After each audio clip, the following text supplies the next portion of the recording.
This is Climate One. I'm Greg Dalton. 50 years ago, Frances Moore Lappé wrote a book challenging our thinking about food supply and resource scarcity. No one chooses to force others to go hungry or to degrade the earth. So that's been the leading question of my life. Why are we creating a world together that as individuals we abhor? Anna Lappé says today's industrial agriculture still makes it hard for people to access healthy, nutrient-dense foods. In order to change our food environment, we need to really work to get money out of politics, and we really need to work on how to take on that kind of consolidated power in the industry. And how can food be a tool to build greater environmental and climate justice? Food justice really supports the creation of a more just and equitable local food system, right, which alleviates some of the impacts that our globalized food system is having on the planet. What changes are needed in our food system to ensure healthy people and ecosystems? Climate One's empowering conversations connect all aspects of the climate emergency. Some of these questions will be debated next week at the UN Food Systems Summit. Climate One's Ariana Brocious spoke with Ruth Richardson, Executive Director of the Global Alliance for the Future of Food, about the importance of that summit and its relevance to COP26 in Glasgow later this year. Food systems are at the center of all the critical crises we're facing, whether we're talking about climate change, migration, security, public health. Food systems are central to all of those crises. So we need to transform our food systems in order to transform our world to get out of these crises that we're facing. Then what is the change that we need? First of all, we need rapid change. We need transformative change, not incremental change. And the way to get there is manyfold. So we need to do a whole lot of things all at once. There's no silver bullet. There's no one solution. Some of the things that we focus on at the Global Alliance include a transition to agroecology, which is agriculture based on ecological principles that really get at soil health, at climate mitigation, social equity, resilience, etc. So that's one of our big solutions.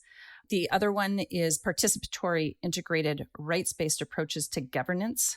We cannot get to any of these solutions if we're not governing our systems correctly, that really look at transparency, inclusive participation, shared power, and the public good. And the third thing we really focus on is true cost accounting, which is a holistic tool that provides transparent and consistent guidance for governments, investors, farmers, corporations, policymakers to inform their decision-making. Can you break that down for me just a little, what true cost accounting is for someone who may be unfamiliar with that term? True cost accounting is a way to look at the externalities and the impacts of food systems. These are the hidden costs of, let's say, a hamburger or of a school meal. So we're not just looking at the usual visible costs, but we're looking at all those invisible costs like healthcare costs, environmental pollution, greenhouse gas emissions. And by seeing all of those impacts, we can therefore make very different decisions about what the best kind of approach is to food production, to food processing, to food consumption. So the UN Food Systems Summit is coming up shortly after this program airs. How do you think this fight, perhaps, or debate between big agriculture and food transformation activists will play out at that setting? So I think there's certain things that many agree on, and then there are other things that many don't agree on. For instance, back to true cost accounting, there is a very broad coalition of people that all agree that this is a necessary tool for transformation.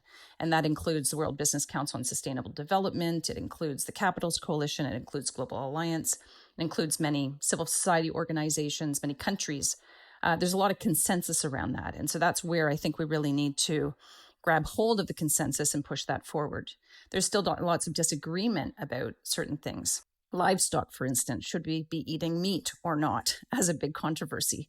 With those, there isn't the same kind of consensus. We can't move those discussions forward in the same way.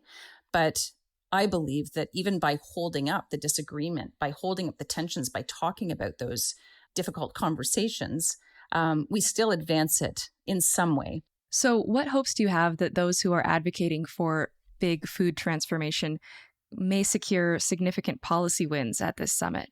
I think that that's quite likely. And I think the reason I say that is that we have entered a global conversation about this. I've had many, many interesting conversations with people about, for instance, the fact that perhaps for the first time, governments around the world are recognizing that food systems need to be governed.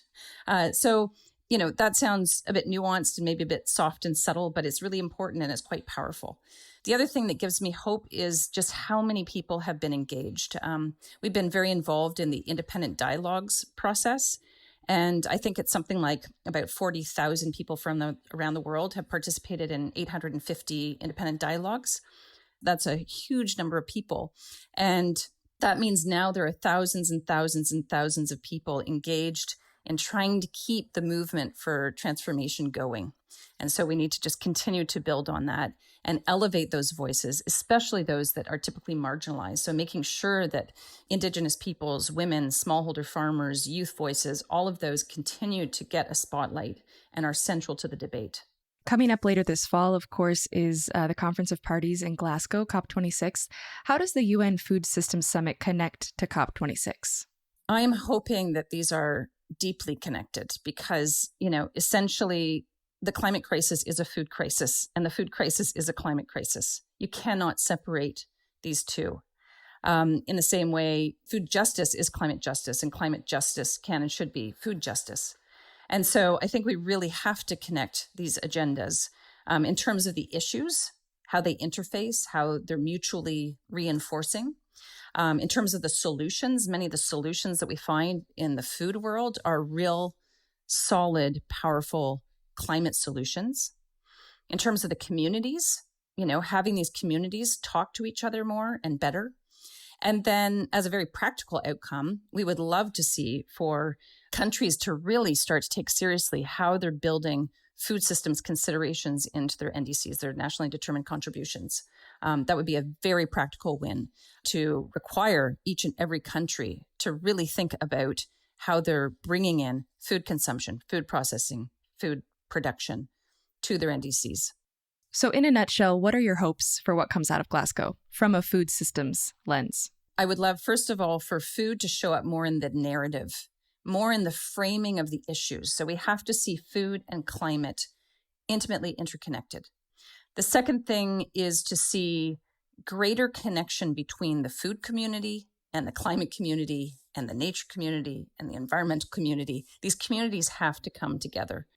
Thirdly, I would like to see some very tangible outcomes in terms of how food, it shows up in nationally determined contributions, NDCs, and to ensure that countries are thinking not just about energy solutions and transportation solutions as climate solutions, but seeing food solutions as climate solutions.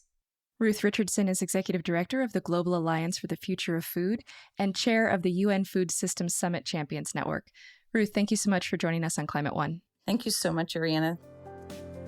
Diet for a Small Planet is celebrating 50 years this fall. It's been a hugely influential book in the environmental movement that has inspired countless people to adopt vegetarian diets. The book was critical of the environmental damage and wasteful nature of industrialized meat production and offered solutions for combating global food scarcity through a plant-centered diet.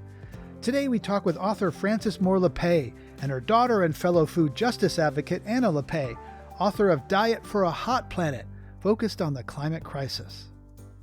For Frances Moore Lappé, her aha moment occurred when she was 26 years old and a graduate student at Berkeley, when headlines were reporting the world was running out of food. I asked her to explain that seminal moment.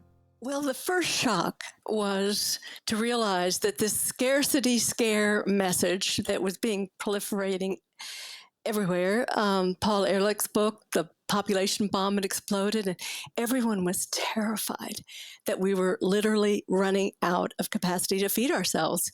And I thought, if I could just understand why is there hunger in the world, if I could just tackle that key question of food, that would unlock the mysteries of economics and politics, and I'd figure out a path for my life. So fortunately, I had access to one of the best agricultural libraries, the University of California at Berkeley, and I went in with my dad's slide rule, and I literally started putting two and two together with the help of friendly librarians. And the big aha was, wait a minute.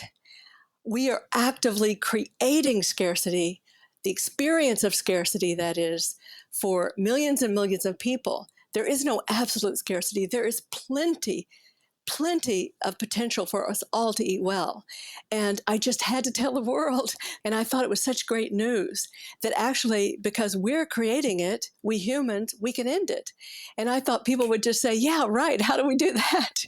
And so that was the beginning for me, but it was to realize that our whole system was so incredibly wasteful, and that there was abundance if we would reorganize so that everyone who was hungry had access to what potential there is.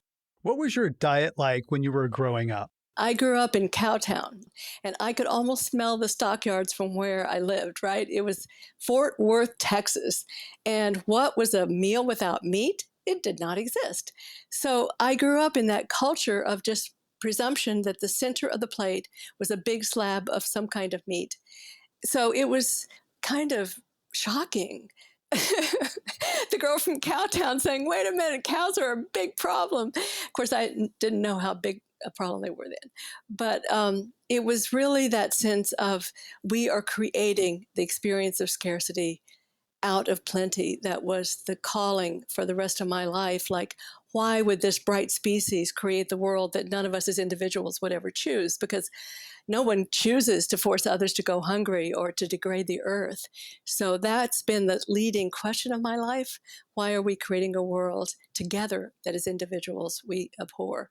Anna, what are some of your earliest memories around food and growing up as the daughter of a woman from Cowtown? Well, I'm sort of like, the fish that lives in water. You don't know anything else. But, I definitely was raised, if any listeners read Diet for a Small Planet, yes, I was raised on the walnut cheddar loaf and on all of those recipes in there. The book came out a couple years before I was born.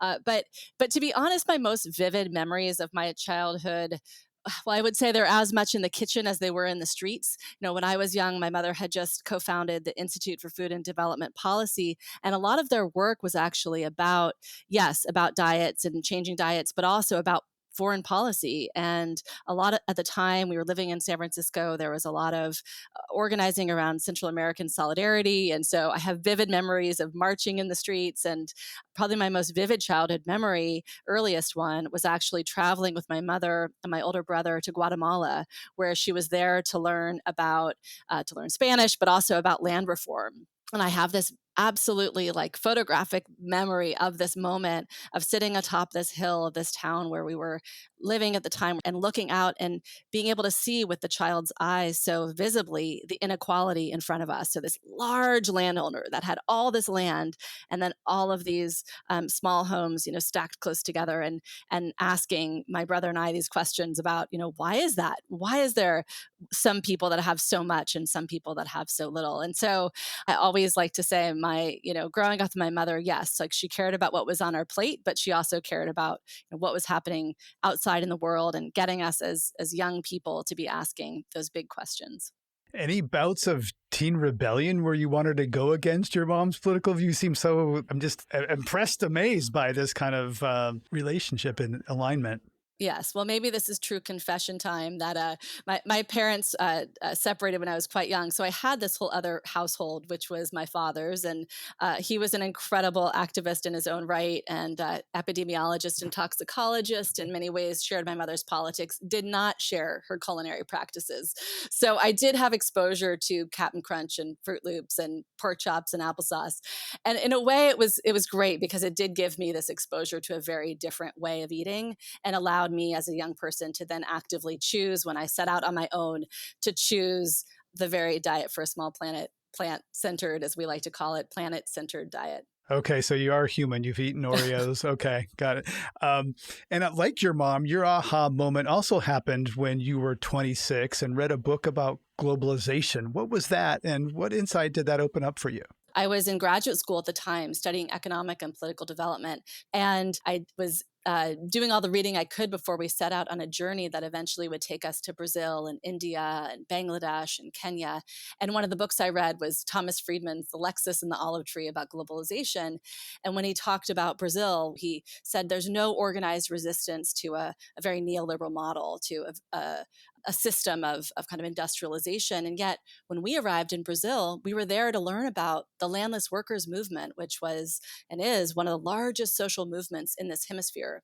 And we got to see with our own eyes people bringing sustainable practices to farming and really proposing that there were other ways to organize economies and societies. And my aha moment then was twofold. One, to realize there are these incredible social movements happening, not just in Brazil, but around the world, showing us a different way that we can farm, that we can organize societies. And my second aha was that here I was sort of trusting this expert in Thomas Friedman who missed this story. And the fact that you could have such blinders on was my other aha, and made me realize that so much of the work that needs to happen is the showcasing of these stories. So the woman at an Ivy League school learns that, elites don't have all the answers, right? Yeah. Yeah, big surprise there. Frances, I'm interested, because so much of the movement that you're part of, is perceived in some circles to be elite, coastal, privileged, white people who can afford certain kinds of food. But it's always, for you, been informed by the people you've met around the world. So disabuse us of that myth that sort of, organic food is kind of a, Prius driving people in Berkeley and Boulder, et cetera. Well, another opportunity that I'm so blessed to have had is that I got to visit in rural India a group of women. They're called the Deccan Development Society. 25 years ago or so, they told me that everyone in the village suffered from hunger and that they felt very oppressed and really had no power vis-a-vis by their husbands or other authorities. But then they realized that if they began to meet every week after their kids were in bed, they began to meet and they developed this little micro loan system to begin to have some assets that they could think about actually renting and buying some land that was unused nearby. And they were going to do it a different way. It wasn't going to be just monoculture rice. It was going to be the whole range of crops. And they walked me out into one of their fields with 20 different species growing in an acre or so. And these were all foods that were good for them. They were legumes, they were greens, they were also grains too, but very intense intentionality to what they were growing in terms of health. And they told me now there is no hunger in their village. And one of the things that most impressed me, well, they got their own radio station, so they wanted to spread the word. They spread this approach to at least 75 villages, but they also, I learned recently that the state government is now procuring for school lunches their healthier millets and replacing the white rice that the kids had been eating. And by the way, they are the lowest caste. They are often seen as completely powerless. The Dalit caste, terrible system. So I was walking out of the village and suddenly I heard voices behind me and I turned and there were the women rushing toward me, waving, "No, we forgot to tell you the most important thing." And they said, "We forgot to tell you the most important thing is that through our women's group, we found our courage." And what is courage? It is the capacity to break free from your reference group, people who are judging you, and to find your own voice and power. And they embody it to me. They just broke all the norms and created something so healthy that is now being replicated, and they've been invited around the world to share their story. So I think that's the kind of thing that we have to understand, that we can learn these powerful lessons that will give us courage to address the tight concentration of power in our own society here in the U.S. You're listening to a Climate One conversation about the power of food and agricultural systems as they relate to health and the climate crisis. Coming up, Frances Moore Lappé reflects on the special power of food for positive change. We can't buy a new solar panel every day, but we can choose what we put into our mouths every day. And it ties us, we know, to each other, to the earth, to the climate. That's up next when Climate One continues. Today we're talking about diet, food systems, and power with authors Frances Moore Lappé and Anna Lappé. I asked Anna Lappé how power concentrated in the hands of a few large corporations impacts democracy and food justice. Well, the implications is an incredible stranglehold on the decision makers who are supposed to be serving the public interest. My mother and I were just looking at the latest figures from opensecrets.org about how many lobbyists there are for agribusiness and how much they're spending. And in just 2020 alone, agribusiness spent $140 million to lobby on behalf of their interests. And they had about 1,100 lobbyists, 60% of whom were former government employees. So this kind of revolving door, as people talk about, between government and industry. And so what has really only increased in these last 50 years is a consolidation of industry. So you have just a few corporations controlling much of the meat packing in this country, just a few controlling much of the food retailing. And as a result, you have this kind of influence on government regulations that's creating a kind of food environment that makes it really hard for farmers to transition off of pesticides and synthetic fertilizers that are so bad for the climate. That makes it hard for everyday people to access the kinds of really nourishing, nutrient-dense whole foods that we should all be eating. And so, it's really important that we understand that in order to change our food environment, we need to really work to get money out of politics, and we really need to work on how to take on that kind of consolidated power in the industry. Well, Frances, with alarm bells ringing so loud on the climate emergency, is democracy up to the task? Not the democracy as we experience it here in the United States. The proof of the pudding is in the eating, right? I mean, we aren't stepping up yet. So I couldn't stress more that we all need to know that we can sort of, what is the metaphor? Chew gum and walk at the same time. We can be democracy advocates and climate change activists, and we have to make clear that connection. And we can't succeed with this level. Exactly what Anna was just talking about, where money has so much power within our system. And that wasn't true as much at all when I wrote Diet for Small Planet. I just want to point out, during the 1970s, there were not these armies of lobbyists in Washington. So we know we can do better. So it's the democracy movement and the climate movement joining hands. Well, you've certainly inspired a generation of people. So, Frances, it must be quite gratifying to see changing lives like that. And yet also you've seen the lives go in a positive, what you would say is a positive direction, but the system seemed to have gone in a different direction. How do you live with that contradiction or duality? I live with it with a lot of tension. But I want to underscore, I do think, despite the fact that we haven't gone nearly where I had hoped we would be yet, that I do think still that food has special power, because we can't choose, we can't buy a new solar panel every day, but we can choose what we put into our mouths every day. And it ties us, we know, to each other, to the earth, to the climate. And so I think it has a sense of, as we align those daily choices with the world that we want, we feel more powerful. We feel more confident. Often people say to me, thank you, Frankie, I became a vegetarian. But just as often or more often, I went on a different path than I would have otherwise. And that's what I love about really understanding the issue, particularly climate change now, through the food lens, because it's something that's so personal, and we make those choices every day. And everybody likes to talk about food too. So it's a good gambit to talk about climate around the table when you're with people who never aren't focused on climate. And speaking about the climate emergency, Frances, it's so urgent that we need to act quickly and globally. And I want to challenge you a little bit on the notion that concentrated and big is always bad. Large corporations can act on global scale. Organic food is still only about 1% of American cropland, but the industry is tens of billions of dollars. But is big always bad? Sometimes some people would look to, Walmart getting into sustainability practices, organics, et cetera, that has real power. Is that bad power? Well, I'd like Anna to weigh in on this too, but my answer to that is that it's not about scale, it's about who's in control. And that's why the democracy piece of it, if we have to crawl and beg, a corporation answering to shareholders and not to the broad public, that's really ties our hands. And Anna, there are some industrial organic producers that are quite huge, right?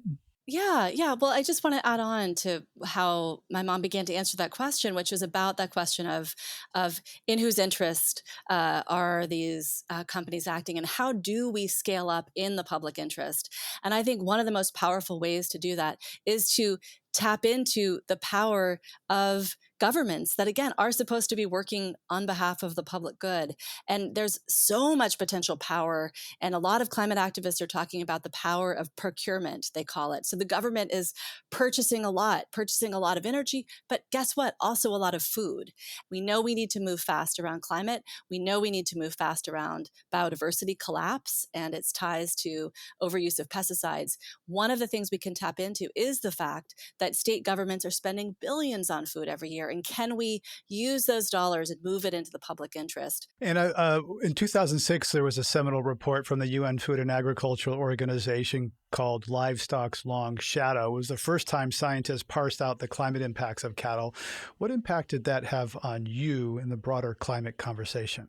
Yeah, so that report was what set me on the path to write Diet for a Hot Planet, because in that report, as you said, scientists looked at for the first time what do we know about livestock's impact, both from indirectly and directly in terms of their environmental and climate costs. So looking at the amount of land being used to grow feed crops, the role of livestock grazing and feed crop production in terms of deforestation. And at the time, what the researchers found is that livestock production alone, again, directly and indirectly, was responsible at the time for about 14.5% of all greenhouse gas emissions, which at the time was more than all planes, trains, and automobiles combined. And shortly after that report came out, other researchers tried to look at overall how much food was responsible for the climate crisis and estimated about a third of all emissions. So huge impact on climate. And I ended up writing Diet for a Hot Planet because I wanted to understand, why was this not being talked about? Why were climate advocates not looking at food systems change? And why were folks working on food systems change not realizing how much their work connected to climate? And one of the things that came out of that research that was so edifying for me was to learn that in addressing the damage that food systems do on climate, in looking at how can we shift them to ways of growing food that actually reduce the climate load, that actually at the very same time, those solutions are going to make farms more resilient to climate shocks, that it's going to push farmers and support farmers in moving toward growing a more diverse set of crops, which is good for our health as well as resiliency, so that there were all of these co-benefits too.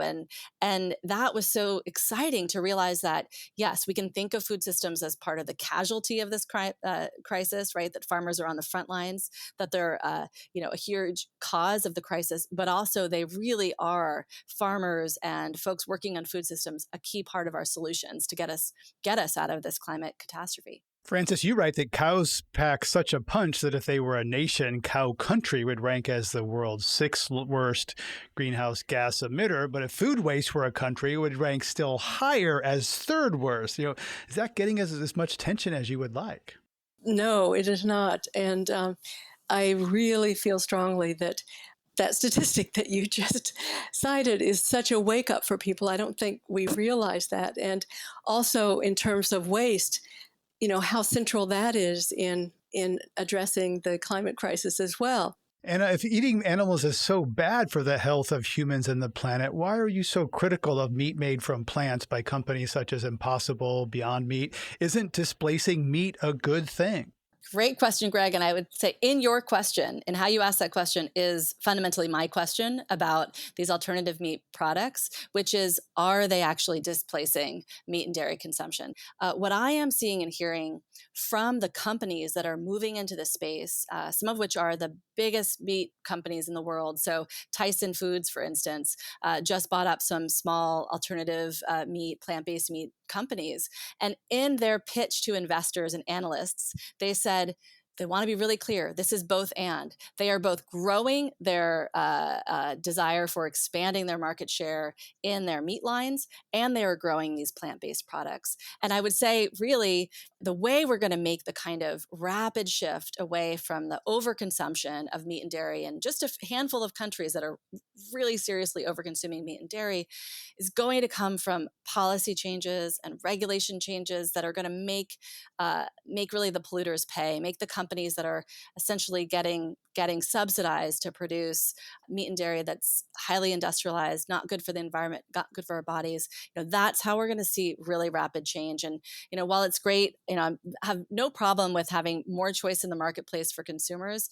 I think, as you know, Greg, knowing we need to move so fast on these triple crises around the climate, public health and nutrition, and biodiversity, we really need to be trying to put all of our energy toward growing more healthy whole foods, not more ultra-processed foods, whether that's ultra-processed meat or ultra-processed meat-like products. Right. And I wanted you to unpack a little bit that message from large meat industry packing companies. Is it'd be very difficult for them to say, we're creating this new plant-based meat. And by the way, we're going to put all the cattle ranchers out of business that we depend on for now. That would be kind of a very difficult, almost suicidal thing for a company to say, right? Well, what you're hinting at there, too, is this whole framework around a just transition, right? There's a number of industries that we know we need to sunset. Coal, for instance, is an example of one, in order to meet our climate goals of not sending us off a climate cliff. And we absolutely need to be thinking about how do we create good jobs and jobs that are not going to hurt the workers who are employed in them. And I would argue, you look at meatpacking, it's one of the most exploitive and injury-prone jobs in the economy. Let's make sure that those people who stay in meatpacking have good jobs that pay a decent wage, and those who are transitioning out have access to good jobs that also pay a decent wage. Frances, you and your daughter are stridently opposed to GMOs because they shift power away from farmers to large corporations, and they enable industrial monoculture and more pesticides. But not all GMOs are the same. For example, people living with diabetes in this country rely on insulin that is made from genetic engineering. Insulin made from cows and pigs is not even available commercially in the U.S. So can you accept that some GMOs have productive uses, such as insulin? Yes, that's certainly not my emphasis. Is not GMOs per se. It is that the GMOs that are prevalent in our agricultural system are engineered to work only with a very, very dangerous pesticide, one that has been banned or been seriously limited in many industrial countries. And because the power of the corporate makers, that hasn't happened here. So I really want to focus not on the the technology itself, but how it's used. I want absolutely how it's used and how little testing, how little, and even what was tested, just how unclear the results were. I mean, introduced and spread so widely without any consciousness and public accountability. And Anna, if biotechnology can make a difference in slowing down the climate crisis, would you embrace some technology? I heard your mom say that it's not the technology, it's the power and how it's used. Yeah. I like to look at, well, what is the technology that we have seen come out in agriculture, not, some potential promise of how these technologies might be used in the future. And what we've seen over the decades since the mid-1990s that we've had genetically engineered seeds is this technology has only been able to be very narrowly deployed in really just basically one of two ways mostly, either engineered to resist a proprietary weed killer or engineered to express an insecticide. And I remember when I was working on Diet for a Hot Planet, I wanted to explore this question from the climate perspective, because we were hearing, could genetic engineering help us, for instance, create drought-resistant crops or flood-resistant crops?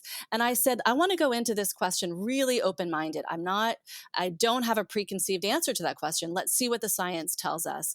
And researcher after researcher I talked to said, look, Anna, the complexity of the genetics of seeds is such that that kind of engineering for a complex quality like drought resistance or flood resilience is not possible with the kind of genetic engineering that we have.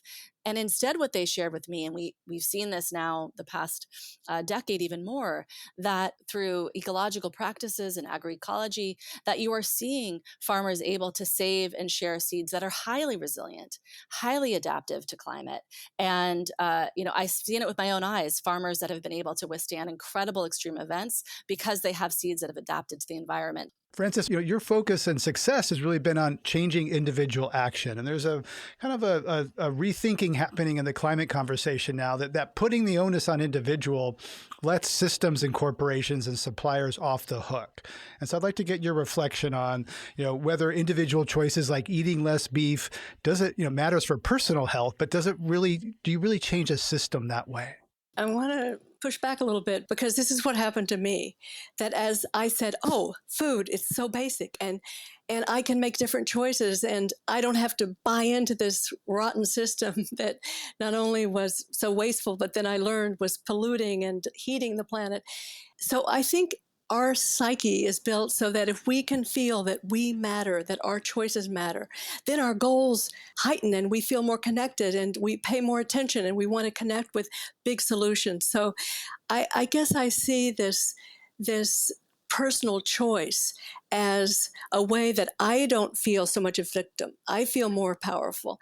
I then exude more sense of I can do this, and other people pick up on that, and that we show by our very lives that these myths are really myths, that are the myth that we need all this protein and animal food. And so we're defying that. I just feel like it's not an either or, Greg. It's really all about empowerment. And the more that we can align our individual choices with the world we want, then the more powerful we feel and the more we radiate out.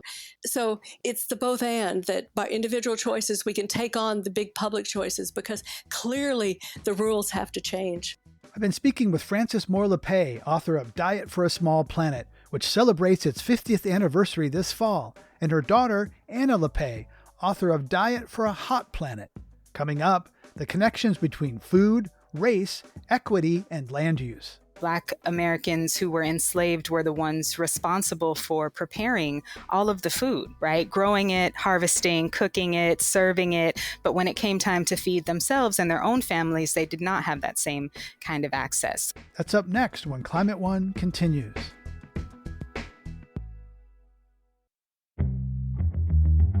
We're talking about the power of food in creating a more just and healthy climate future. Dr. Annalena Hope Hasberg is Associate Professor of Ethnic and Women's Studies at California State Polytechnic University and contributor to the book Black Food Matters. She spoke with Climate One's Ariana Brocious. To begin, how do you, Annalena, use food as a lens through which you expose injustice? My research uses food to explore the racial, economic, and structural factors that produce different health outcomes and life chances for residents in urban spaces. So I'm specifically interested in the ways that systems interact. So the food system, the healthcare system, the education system, and so forth, they all interact to produce different ecological impacts, right? And they make cities more habitable for some than for others.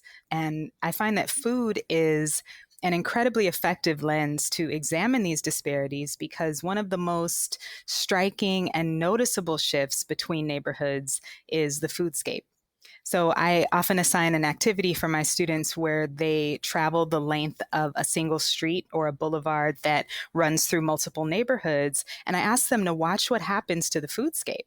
And so they get to visually see the high-end grocery stores and juice bars gradually turning into fast food joints and liquor stores. And what they're also seeing is higher population density in neighborhoods with more people of color and more people experiencing homelessness and hunger and poverty. So for me, food really helps to make the structural nature of injustice become visible.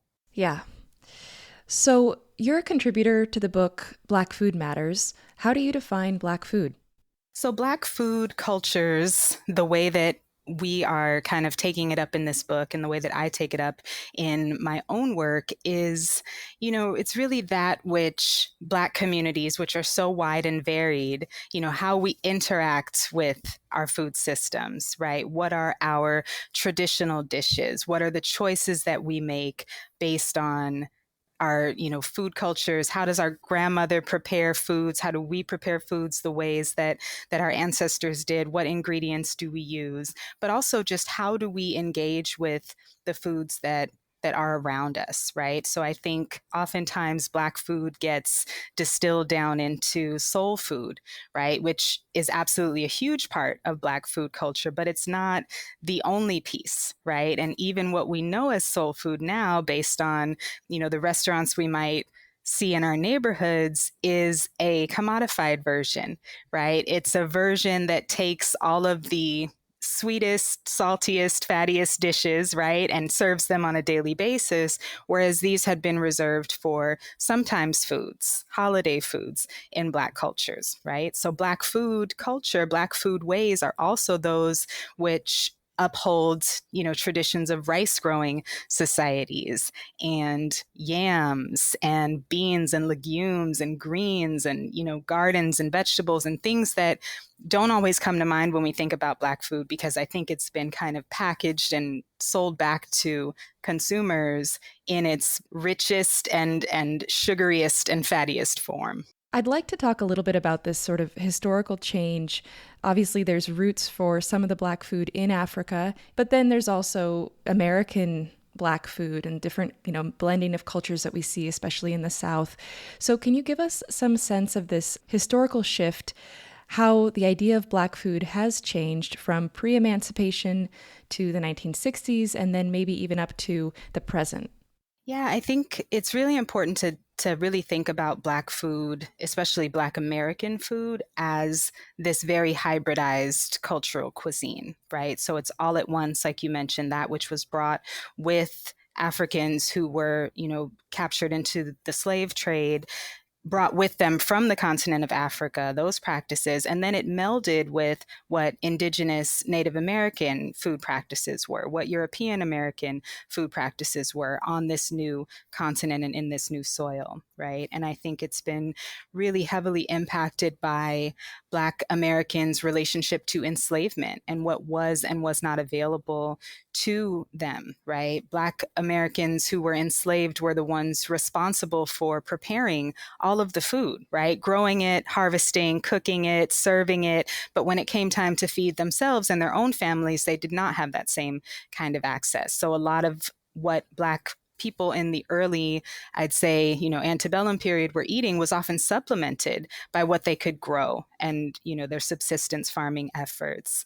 And I think as we move through this kind of timeline of emancipation and into civil rights, and when food became really politicized, we saw a shift happen where there was a food culture that really kind of lent itself to symbolizing these political movements, right? So as the civil rights movement was going on, there was always a church or a home where people could eat, and they were being fed, and they were being fed well because they were walking a lot, right? I think a lot of what, has remained as part of soul food's cuisine, I mentioned earlier, the richness, the heaviness, the fullness of those meals, it comes out of people who needed to really bulk up and fill up in order to complete the kind of work that was expected of them, whether that was under the conditions of enslavement or whether that was under the conditions of continuing to fight for freedom.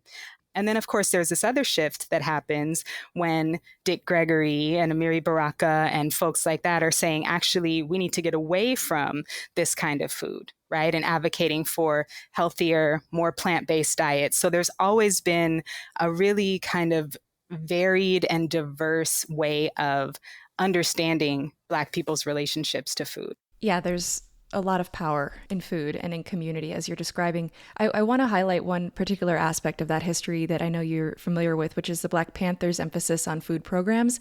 Can you explain what that initiative was about and how it was rooted in these ideas of community and self-sufficiency and other things?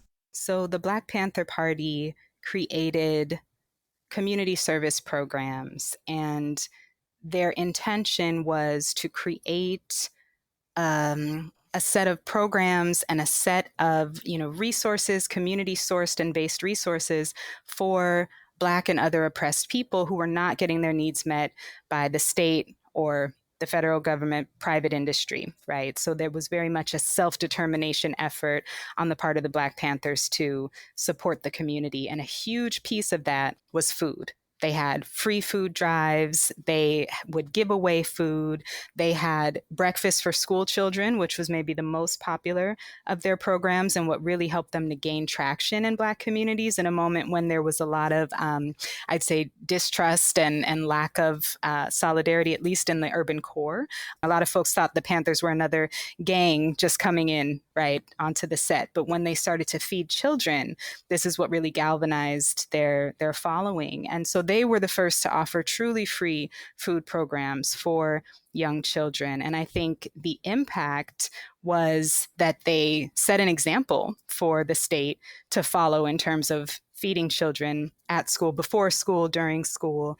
And they also set an example of this kind of collective community-based support that uses food to really build a base and build a foundation upon which all of this other political organizing could take place. So I think we can see a clear parallel today in how the Black Lives Matter movement has been holding the state accountable when it comes to issues of policing and criminal justice.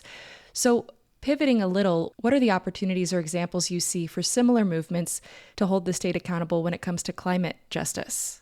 I think in terms of shifting toward a climate justice framework, food justice really supports the creation of a more just and equitable local food system, right, which alleviates some of the impacts that our globalized food system is having on the planet. And I think we're in this moment where activists and scholars are increasingly identifying the industrial food system as a major contributor to greenhouse gases and climate change. And so using food justice as a framework really centers the experiences of the people at the forefront of the climate crisis, right? Low-income people of color that have historically been situated closer to environmental hazards, inundated by industrial food products and byproducts, both here in the US and abroad. And it situates them at the forefront of future solutions. So I think in terms of holding the state accountable and holding our politicians and our representatives accountable, I think, asking for or demanding or creating a space for the communities to lead the way, right? Communities who are the most impacted to be at the center of conversations and decisions and solutions, I think is one of the primary ways that we need to move forward, as so many of these solutions have been top down up until this point. Dr. Annalena Hope Hasberg is Associate Professor of Ethnic and Women's Studies at Cal Poly Pomona. Why have health and wellness and environmentalism so often been coded as white when people of color are often most adversely affected? This is such an important question, and I think the why is really huge, right? So environmentalism emerged in the late 19th century as a response to the Industrial Revolution and the toll that new technologies and industries were taking on the planet. And at that time, environmentalists were mostly white, upper-class men who were advocating for the protection and defense of the natural environment. So the lakes, rivers, mountains, and so on. And the narratives and experiences of women and people of color and poor people were left out, even though these have long been some of the most adversely affected populations when it comes to environmental degradation. Low-income minority groups in particular have always lived closer to hazardous waste and toxic chemicals and been further from health-promoting green spaces, right, than any other group. But they've been alienated from important conversations and decisions to determine the safety and health of their neighborhoods. And I think the why, again, is really broad. I'd venture to guess racism, sexism, right? And just a kind of lack of understanding the interconnectedness of all of these communities and the ways that these processes are impacting people outside of our own communities, right? So that kind of not in my backyard framework of we don't want that here inadvertently sometimes displaces it onto other communities. And when we aren't thinking holistically about the health of the entire city, the entire state, country, planet, right, we miss the ways that the folks who are on the front lines are actually left out of these conversations. And coming back to food, I think there's another perception and some reality that trends toward eating less meat or more eco-friendly styles of eating are also kind of coded as white, when in fact that's not always true. According to a Pew Research Center survey, 8% of Black Americans are strict vegans or vegetarians, compared to 3% of the general population. So can you talk about that, and also this sort of maybe tension that exists between choosing these less impactful diets that maybe don't involve meat for environmental reasons or climate reasons, and this history and rich tradition of Black food that involves things like barbecue? Yeah. I think that these tensions exist within Black food cultures and within all food cultures, right? So the way we produce and consume food has a major impact on the climate. And agribusiness is this huge driver of greenhouse gases and climate change. And that's especially true for meat production, right? We know that the air pollution from these concentrated animal feeding operations kills thousands of people in the US every year. We're also growing a ton of food that doesn't actually feed people, but it feeds livestock, or it grows biofuels, right? And those still produce greenhouse gas emissions, and they deplete land and water and other resources. So I think knowing all of that, it's kind of easy to jump to a prescriptive, everyone needs to eat a certain way for the health of the planet. And I'm all about choice. And I definitely think we all have a responsibility to make responsible consumer choices and personal choices. But I think it's important that we don't miss the ways that the systems and structures that run the food system and are, fueling climate change and the climate destruction, that those are the actual kinds of entities at the center of this. And I think it's also really important to note that, the global demand for meat is definitely growing, and it's adversely impacting the environment. But eating meat isn't new, and it's not specific to Black food cultures, right? Factory farming and unsustainable meat production are the actual kind of new phenomena in the grand scheme of things. I think Black people and people of color who come from indigenous traditions of raising animals locally and eating meat, they use the whole animal, right? So when meat is raised and consumed at the local scale, it doesn't have the same impact as clear-cutting rainforests to raise cattle. And there's certainly ethical tensions around eating meat. And there are a growing number of Black people who have chosen to eat vegan or vegetarian or plant-based diets. And I think that shows us that even food cultures aren't fixed, right? There's lots of important work by and about Black vegans, by folks like Breeze Harper and Bryant Terry, who also has a number of wonderful cookbooks that function in a similar way to the recipes that Frances Moore Lappé included in her original books. And he offers tangible suggestions for how people can make healthier food choices, and specifically variations on traditional Black diasporic recipes that allow us to retain the cultural significance of our meal, but incorporate more vegetables or reduce the fat and sugar content, right? And meat was historically this food that was only eaten sporadically. Right. I want to return to something you brought up earlier, which is the connection between agriculture and food and growing food. And I've read that in 1920, 14% of U.S. farmers were Black, but systemic racism and other factors have reduced that share to just over 1% today.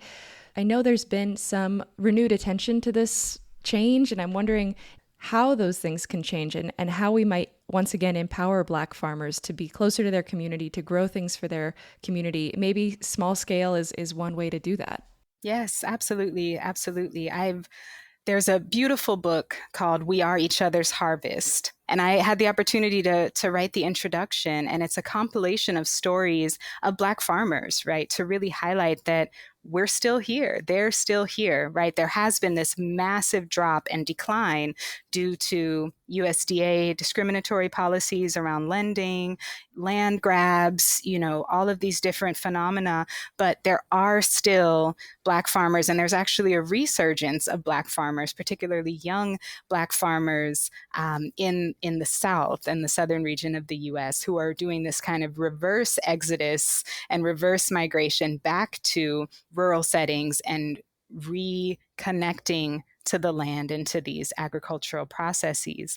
And I think in cities, right, where I work and study, I think you do the best you can with what you have, right? And I think if you have enough space in a front or backyard or even on a balcony, potted plants can produce food and fruit. I think networking with people who have fruit trees where you can glean some lemons and trade some tomatoes. And, there's actually more than enough food to feed everyone here, 50% over, right? We have more than enough. And this mindset of scarcity is partly constructed by the entities that, want you to support genetically modified organisms to feed the world and to support industrial agriculture as the only option for the dense population that we have. But the truth is, one garden can feed a whole block, maybe even a neighborhood. And the more you pick from it, the more you harvest, the more full it grows. It's almost like a parable, right? Even if we can't completely break free